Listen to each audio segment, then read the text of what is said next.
샬롬. 오늘은 사도행전 2장 말씀을 함께 나눕니다. 이 2장은 굉장히 중요한 말씀입니다. 2장에서 성령 강림 사건이 있기 때문에 성경에서 또 다른 전환이 되어지는 전환점이 될 수 있는 본문이 오늘 본문의 말씀입니다. 사도행전 1장은 승리맛 이렇게 외웠지요. 승리맛이 무엇이었습니까? 예수님의 승천 이야기가 나왔고, 그리고 제자들의 이름, 다락방에 모였던 제자들 가운데 유다를 대신해서 마띠아를 뽑았던 마띠아 사건이 있었지요. 1장은 성령님이 이 땅에 강림하시기 위한 준비하는 기간이었다라고 말씀을 드렸습니다. 120명의 사람들이 다락방에 모여서 마음을 다하여 전심으로 기도했던 내용이 나왔지요. 자, 2장의 1절에서 이렇게 시작을 합니다. 오순절 날이 이미 이르매. 자, 그래서 2장 장제목은 오설교 이렇게 옵니다. 오설교. 오순절 성령 강림 사건, 그리고 설은 베드로의 설교가 나오고요. 2장 마지막에 교회, 초대교회가 시작하는 모습이 2장 마지막에 나옵니다. 그래서 2장 장제목을 오설교 이렇게 암송하면 좋습니다. 오순절 날이 이미 이르매, 이 오순절은 6월절 다음 날부터 50일째 되는 날을 의미합니다. 이 오순절 날이 이미 이르렀다라는 이 이미 이르매라는 말은 완전히 채워졌다라는 것을 의미합니다. 무엇을 의미합니까? 때가 채워졌다라는 거죠. 가득 채워졌다라는 것을 의미합니다. 예수님께 십자가 위에서 다 이루었다라는 그 완성의 의미가 있다면, 여기서 이미 이르매라는 이 말, 이루었다라는 그 말처럼 때가 완전히 채워졌다라는 그때입니다. 자, 이때 제자들은 무엇을 하고 있었나요? 1절 뒤에 보니까 다 같이 한 곳에 모였다라는 거지요. 다 같이 한 곳에 모였습니다. 이들이 다 같이 한 곳에 모여서 전과 같이 동일하게 아마 기도 모임을 하지 않았을까요? 이들이 한 자리에 모였던 때는 오전 9시였습니다. 15절에 보면 때가 제3신이라고 나오지요. 제3시라는 말은 오전 9시를 의미합니다. 이때 당시에 유대인들이 하루에 3번 기도를 했는데 그게 3시, 6시, 9시입니다. 3시가 오전 9시, 6시가 정오, 그러니까 12시가 되겠죠. 9시가 오후 3시가 됩니다. 그렇게 기도 시간에 또 이들이 모여서 함께 기도할 때, 그때 2절에 보면 호련히 하늘로부터 급하고 강한 바람 같은 소리가 있게 되지요. 그리고 그 집 안에 가득하게 됩니다. 자, 여기서 하늘로부터라는 것은 성령의 기원이 어디서부터 오는지를 보여주고 있고요. 또 급하고 강한 바람. 자, 강한 바람이라는 것은 급하다는 것, 가져오다, 운반하다는 그 의미가 있는데, 하늘로부터 운반되어진 강한 바람. 여기서 이 바람은 원어에 의하면 호흡과 같은 의미로 사용되는 단어입니다. 그러니까 이걸 생각해 보시면 어떨까요? 예수님이 부활하신 이후에 요한복음 20장에 보면 예수님이 호흡을 하시지요. 그리고 성령을 받으라라고 하셨다는 것처럼 지금 그 호흡이 이 온 집에 가득한 겁니다. 강한 바람 같은 소리가 있습니다. 자, 소리가 나요. 바람 소리가 납니다. 3절에 마치 불의 혀처럼 갈라지는 것들이 그들에게 보입니다. 시각적이에요. 성령의 임재가 불의 혀처럼 갈라지는데 각 사람 위에 하나씩 임하는 것을 보게 됩니다. 그리고 4절에 보니까 그러면서 다 성령의 충만함을 받게 됩니다. 그러면서 성령이 말하게 하심을 따라서 다른 언어들로 말하기 시작한다라는 거지요. 여기서 3절에 보면 불의 혀처럼이라는 그 혀와, 그리고 4절에 나오는 다른 언어들에서 언어와 같은 동일한 단어를 쓰고 있습니다. 자, 다른 언어들, 개역 한글, 그러니까 한글 성경에는 방언으로 나왔지요. 다른 언어들로 말하기 시작을 합니다. 자, 그러니까 성령이 충만하게 임하면서 여기에 있는 120명의 사람들이 각각 다른 말로 성령이 말하게 하심을 따라서 말하기 시작을 했다라는 거예요. 얼마나 큰 소동이 일어났을까라는 거예요. 기도 소리가 클 뿐만 아니라 그 기도 소리가 나는데 각 나라로부터 온 사람이 예루살렘에 있었는데 각 나라 말로 그 말을 듣기 시작을 합니다. 자, 그렇게 기도가 성령이 충만하게 임하는 그때에 5절에 보니까 경건한 유대인들이 천하 각국으로부터 와서 예루살렘에 머물렀습니다. 자, 거기서 머물렀던 사람들이 각 난곳 방언으로 말씀을 듣기 시작을 해요. 사람들이 이게 무슨 말이냐, 어찌된 일이냐라고 이야기를 합니다. 소동이 났지요. 그때 이 예루살렘에 모였던 사람, 어디서 왔는지가 9절과 10절과 11절에 나옵니다. 자, 중요한 것은 11절입니다. 우리가 다 우리의 각 언어로 하나님의 큰 일을 말함을 듣는도다 라는 거예요. 자, 여기서 하나님의 큰 일이 무엇일까? 자, 이것은 예수 그리스도의 십자가 죽으심과 부활 사건, 즉 복음이었을 것이다 라고 짐작을 합니다. 바로 이들이 각 나라 말로 복음을, 하나님의 큰 일을 말함을 듣기 시작을 합니다. 다 놀라며 당황하지요. 그리고 어찌된 일이냐라고 서로 소동하고 이야기합니다. 여러분, 이렇게 한 시간에, 그리고 동시에 각 나라 말들이 막 쏟아져 나올 때, 여러분, 우리나라 말 듣기가 어려울까요? 전혀 그렇지 않습니다. 여기서 한 20개국 아니면 50개국 언어가 동시에 나온다 하더라도 우리 귀에는 한국말만 들리게 되어 있습니다. 자, 그런데 어떤 사람들이 조롱을 하지요. 세술에 취했다라고 얘기합니다. 그 말을 할 그때에 베드로가 11사도와 함께 서서 소리를 높여 이르되 하면서 예루살렘에 있는 그 모든 사람들에게 설교를 하기 시작을 합니다. 마치 이 모습은 어떤 모습이냐 하면, 지금 베드로가 대표적으로 설교하고 있지만 그 11사도가 함께 일어나서 각 나라 말로 통역과 함께 선포되어지고 있는 모습을 보게 돼요.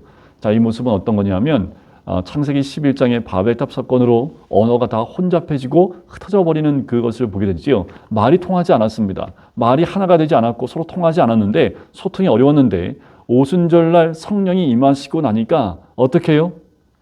말이 하나로 통합되기 시작을 합니다. 성령의 언어로 통합되기 시작을 합니다. 하나님의 복음을 각 나라 말로 듣기 시작을 해요. 소통이 이루어지고 있다라는 거예요. 자, 성령이 임하면 하나가 됩니다. 성령이 임하면 흩어지지 않고 하나가 되어지고 모이게 되고, 그것 가운데 분열이 아니라 하나됨의 역사를 경험하게 되는 거지요. 이때 베드로가 이렇게 얘기합니다. 15절에 때가 제3시니 너희 생각과 같이 이 사람들이 취하는 것이 아니라는 거지요. 오전 9시에 세술에 취해 있는 사람이 어디 있겠습니까? 자, 말이 안 된다라는 거죠. 그러면서 지금 일어난 사건에 대해서 유대인들이 잘 알고 있는 선지자 요엘의 말씀을 가지고 옵니다. 자, 요엘서 2장 28절에서 32절 말씀을 그대로 가지고 와서 성령 강림에 대한 예언의 말씀을 그대로 선포합니다. 그것이 17절부터 21절까지의 말씀이에요. 자, 이 말씀을 이야기하면서 지금 일어나는 이 사건이 바로 요엘서에서 나와 있는 성령 강림의 예언이 이루어진 것이다 라고 이야기를 합니다. 그러면서 이 베드로가 이런 말을 하지요. 이스라엘 사람들아 들으라 하면서 예수 그리스도의 십자가의 죽으심에 대해서 이야기하고 또한 부활에 대해서 이야기를 합니다. 바로 24절 말씀을 보면 하나님께서 그를 사망의 고통에서 풀어 살리셨으니 이는 그가 사망에 매여 있을 수 없었습니다 하면서 주님의 십자가의 죽으심과 부활을 선포합니다. 그러면서 구약의 또 하나의 말씀을 인용하는데 25절에 보면 다윗이 그를 가리켜 얘기했다 합니다. 자, 이 말씀은 예수님의 십자가의 고통과 그리고 부활에 대한 부분을 입증하기 위해서 시편 16편 8절부터 11절 말씀을 그대로 인용합니다. 그것이 25절, 26절, 27절, 28절입니다. 특별히 28절에 보면 주께서 생명의 길을 내게 보이셨으니 주 앞에서 내게 기쁨이 충만하게 하시리로다 하면서 이 말씀이 곧 부활하신 예수 그리스도를 다윗이 이야기하는 것이다 라고 얘기를 해요. 그러면서 이 말씀 가운데 다윗이 자신을 위해서 한 말이 아니지 않느냐. 왜냐하면 다윗은 죽어 장사됐고 오늘까지 그 묘가 있지 않느냐라는 거예요. 그러니 당연히 다윗 자신을 위한 얘기가 아니라는 겁니다. 자, 그러면서 이 다윗이 했던 시편 16편의 이 말씀은 바로 예수 그리스도를 통해서 이루어졌음을 선포하고 있는 겁니다. 33절을 보십시오. 하나님이 오른손으로 예수를 높이심에 그가 약속하신 성령을 아버지께 받아서 너희가 보고 듣는 이것을 부어 주셨느니라. 결국 이 성령은 예수 그리스도의 부활과 승천 이후에 예수 그리스도로 인하여 부어 주신 사건임을 이야기하고 있는 거지요. 더 나아가서 34편의 다윗의 한 또 시편을 인용을 하는데 시편 110편 말씀입니다. 주께서 내 주에게 말씀하시기를 35절 내가 내 원수로 내 발등상이 되게 하기까지 너는 내 우편에 앉아 있으라 하셨도다. 그 다윗의 말씀처럼 예수님은 그와 같이 되었다. 36절 굉장히 중요합니다. 그런즉 이스라엘 온 집은 확실히 알지니 너희가 십자가에 못 박은 이 예수를 하나님이 주와 그리스도가 되게 하셨느니라 하니라. 마지막에 예수님이 어떤 분인지를 선포합니다. 너희들이 죽인 십자가에 못 박은 이 예수는 하나님이 주와 그리스도가 되게 하셨다라는 거예요. 베드로의 이 설교 이후에 37절 그 반응이 나타납니다. 성령의 말하게 하심을 따라 선포하고 나니까 또 구약에 있는 모든 말씀이 예수 그리스도의 죽음과 부활을 통해서 이루어졌음을 구약에 있는 말씀을 그대로 가지고 와서 선포하니까 이들 가운데 나타난 증상이 37절 마음에 찔려합니다. 그리고 이렇게 물어요. 형제들아 우리가 어찌할꼬? 라는 거지요. 성령이 임하기 전에 베드로의 모습을 보면 또 제자들의 모습을 보면 한없이 연약하고 지혜도 없고 또 예수님의 말씀을 이해도 못했던 이 제자들의 모습입니다. 하지만 성령이 임하고 나니까 어떻게 돼요? 구약 말씀을 깨닫기 시작합니다. 성령이 가르쳐 주기 시작합니다. 성령이 진리 가운데로 인도하기 시작을 합니다. 베드로가 입을 열자마자 그 입에서 복음이 선포되기 시작을 합니다. 그리고 11명의 사도가 함께 그 복음을 나누고 선포하기 시작합니다. 동시에 복음이 각 나라 말로 선포되기 시작을 하는 거지요. 나타난 반응은 마음에 찔려 한다라는 거지요. 그리고 우리가 어찌할꼬 했을 때 그때 38절 암송 구절이기도 합니다. 베드로가 이르되 너희가 회개하여, 회개가 첫 번째죠. 회개하여 각각 예수 그리스도의 이름으로 세례를 받고 죄의 사함을 받으라. 자, 회개와 세례는 반드시 죄의 사함을 동반하게 되어 있습니다. 회개와 함께 회개에 합당한 또 회개의 세례를 받고 바로 누구 이름으로요? 예수 그리스도의 이름으로 세례를 받고 죄의 사함을 받으라는 거지요. 그리하면 성령의 선물을 받는다라고 베드로가 선포합니다. 또 39절 이 약속은 너희와 너희 자녀와 모든 먼데 사람 곧 주 우리 하나님이 얼마든지 부르시는 자들에게 하신 것이라. 자, 여기서 이것은 유대인들만을 위한 것이 아니라 너희와 너희 자녀와 모든 먼데 사람 하나님이 얼마든지 부르시는 자들에게 하신 것이라는 거지요. 이 복음엔 한계가 없고 민족적이지 않고 모든 사람들에게 오픈되어 나눠주는 말씀이고 또 선물이다 라고 이야기하는 거지요. 바로 이게 구원이고 이것이 구원의 삶입니다. 구원의 삶이란 뭡니까? 성령이 함께하는 삶입니다. 회개와 세례를 통해서 죄의 사함을 받고 성령이 함께하고 충만한 삶을 사는 것이 구원의 삶임을 이야기하는 거지요. 자, 41절 그 말을 받은 사람들이 세례를 받아요. 이날에 신도의 수가 3천이나 더하게 됩니다. 자, 120명이 모여서 함께 기도했는데 베드로의 이 설교와 11사도가 함께 복음을 선포한 이때에 성령의 강림하심이 3,000명의 마음을 돌아서게 만듭니다. 회개하게 만듭니다. 그리고 신도의 수가 3,000명이나 더하게 되지요. 개역 한글에는 이 신도가 제자의 수로 나오지요. 결국 성도는 제자를 의미합니다. 동일한 단어를 쓰고 있다는 거지요. 그리고 그들이 그렇게 예수 그리스도를 믿고 회개하고 신도가 된 이후에 그들이 무엇을 했냐 하면 42절 우리가 예수 그리스도를 믿고 해야 될 것이 무엇인지가 나오지요. 가르침을 받아요. 사도의 가르침을 받고 서로 교제합니다.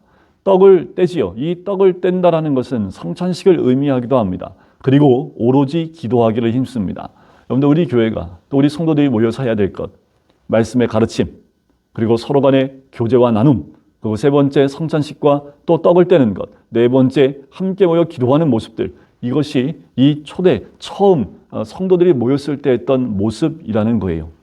자 43절에 보면 사람마다 두려워하는데 사도들로 말미암아 기사와 표적이 많이 나타납니다. 성령의 역사가 일어나니까 많은 기적과 표적들이 나타나기 시작을 해요.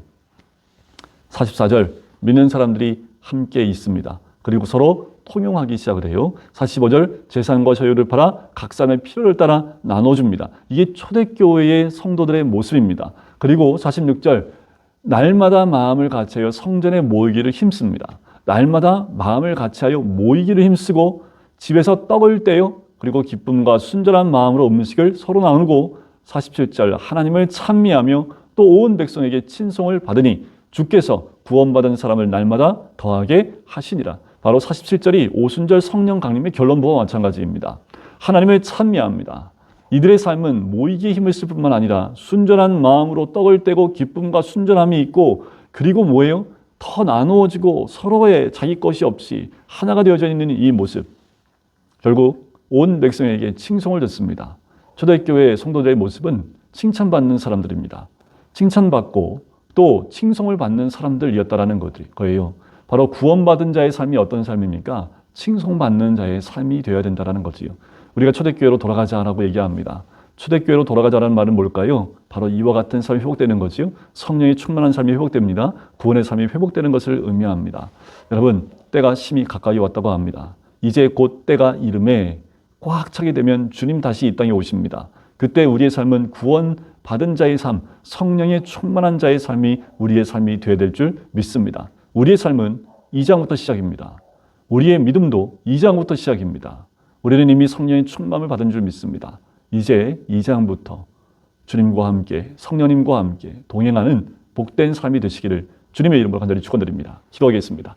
사랑의 주님 감사합니다. 하나님, 오순절날 성령님이 강림하심을 통해서 제자들과 120명의 달라진 그 모습들, 선포된 복음으로 3,000명이 주께 돌아오며 함께 가르침을 받고 또 오로지 기도에 힘쓰며 서로 교제하고 그리고 그들이 떡을 떼었던 그들의 모습처럼 하나님, 우리도 이 모든 모습들이 다시 회복될 수 있도록 인도하여 주시옵소서. 그리고 그 모습이 다른 백성들에게 칭송을 받는 본이 되어지는 모습들이 될 수 있도록 축복하여 주시옵소서. 감사드리며 예수 그리스도의 이름으로 기도드립니다. 아멘.